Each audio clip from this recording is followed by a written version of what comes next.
that he be returned.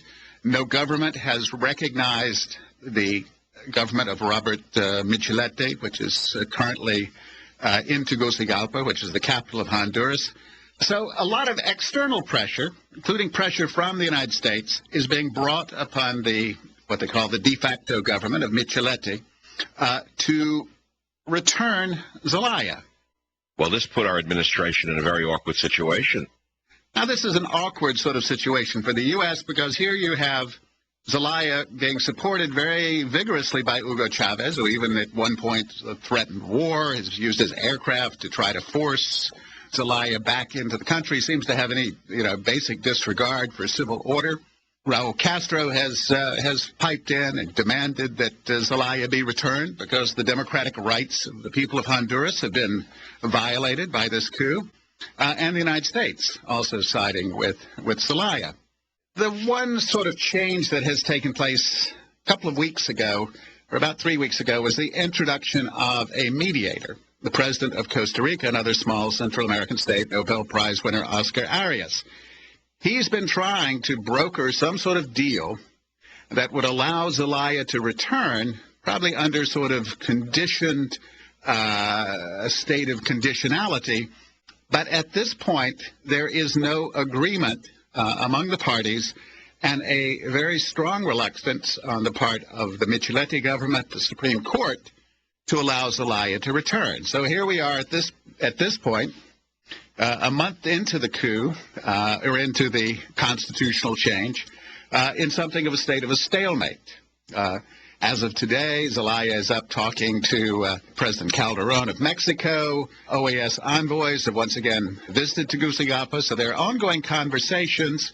The Arias mediation process is not completely at an end, but it is difficult. The sides have hardened, and it's very difficult to see grounds at this point for compromise between the forces of Zelaya and the forces which are the constitutionally based government in Tegucigalpa. And that pretty much, hopefully in a nutshell, I know it's pretty complicated, explains the situation that is going on in Honduras at this point. Ray Walser, thanks for the information and thanks for being on the Savage Nation. But Nancy Pelosi, the dictator, is calling town hall protesters simply un-American. Can you imagine that you're living in a country where people finally are speaking out and going to real town hall meetings, and these communist dictators, these Leninist dictators like Pelosi and Hoyer and the other Democrats are calling average Americans un-American? I guess a real town hall meeting would be the type that Nancy Pelosi can orchestrate with questions and answers, the kind of stuff that Obama gets away with. Now, I know a little bit about health care for a number of reasons. A, I'm an American. I'm over 60. I go to the doctor. Today I went to the dermatologist to have certain things removed. I pay for it. I pay for my own health care plan. When I was young and I didn't have any money, I had to pay for my own health care, my children's health care. Go back to the last generation. My father was the sole breadwinner in the family, immigrant family. Father got a heart attack. I was in college. Guess what? Guess who paid for it? Nobody. I had to leave college for a semester to help run a store. What happened to me as a result? Nothing. I graduated 6 months later. Did it end my life? No, it made me stronger. So what? What do I need, Uncle Sam to pay for it? Well, I guess if Uncle Sam was willing to pay for it, fine, it would have been great. But Uncle Sam wasn't willing to pay for it. Did it ruin my family? No.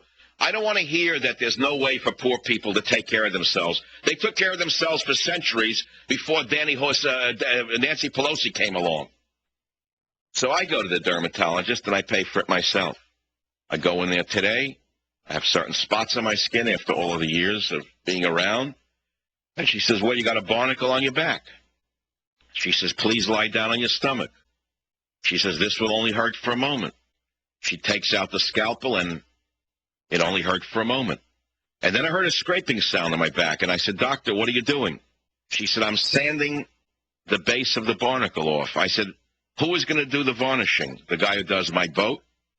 Well, it was a nice joke, and then, of course, she had to spray my face with the cold stuff, which I have done every 6 months, because of the years that I indulged the sun. As you well know, the sun is your enemy.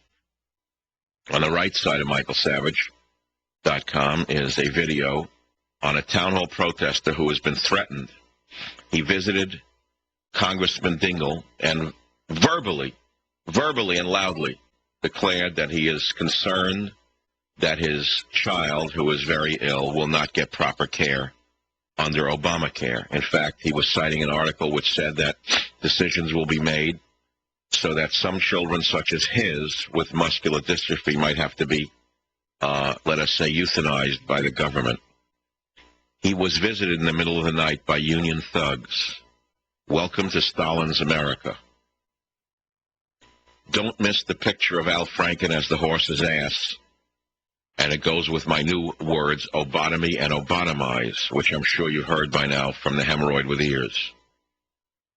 Now, the White House claims that protests against health care have been scripted, but the stubborn reality is that polling on the matter shows that most Americans agree with the protesters. Obama is a neo-Marxist dictator. He is surrounded by gang members. Make no mistake about it. Now, if you go down on the list, you must read Britain's ban on Michael Savage. Something new has occurred.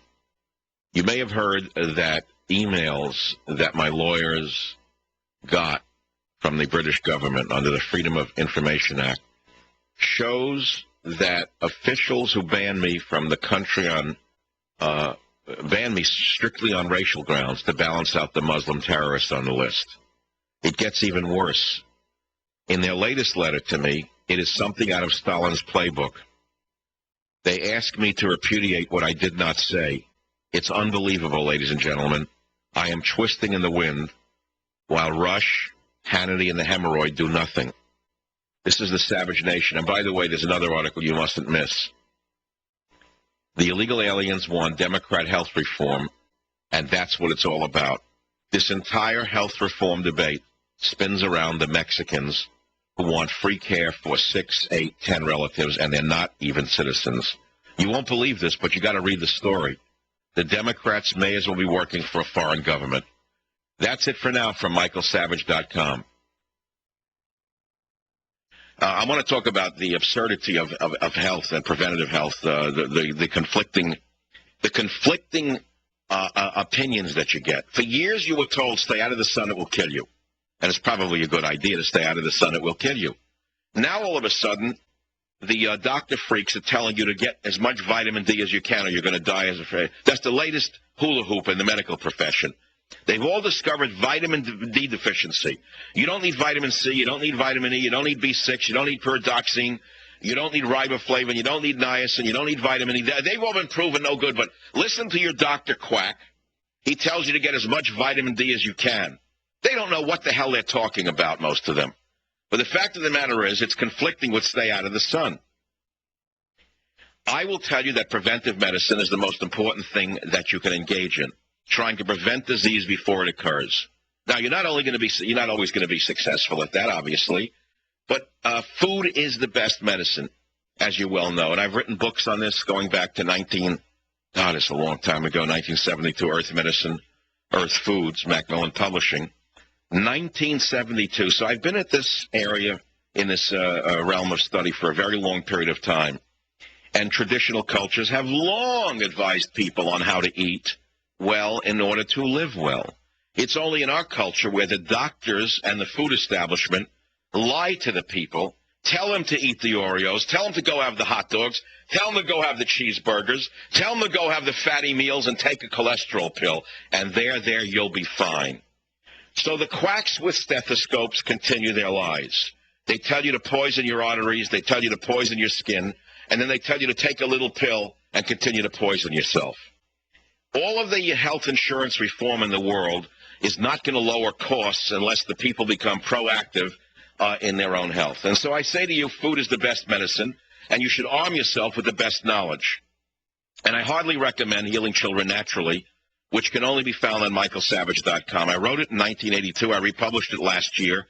It's still the best book ever written on diet and nutrition for children and prospective parents. Now, speaking about food being the best medicine, I'm also a man who loves eating and food. And last night, I got to tell you, I had the best eggplant in the world at my friend Lorenzo's North Beach restaurant. Now, this is not so much a plug as it is to tell you that when you go in there next time, you say to them, I want the Savage eggplant. Now, what is the Savage eggplant? Why? It's not even on the menu. It should be, Lorenzo, but okay, I won't even charge you for it. Let me explain why I'm mentioning the Savage eggplant. I love eggplant. Years ago, I read that the black skin of the eggplant is extremely protective against various skin conditions, including early stages of skin cancer. Now, of course, the studies are not pronouncedly advanced to the extent that you could say this definitively to be true. But there is evidence to suggest that some of these folkloric claims have validity. And I tend to believe that many folkloric claims do have great validity in the sense that when I was an anthropology graduate student a long time ago, I learned that the reason folk remedies continue to persist down through the ages is because they work. And I learned also that folk tales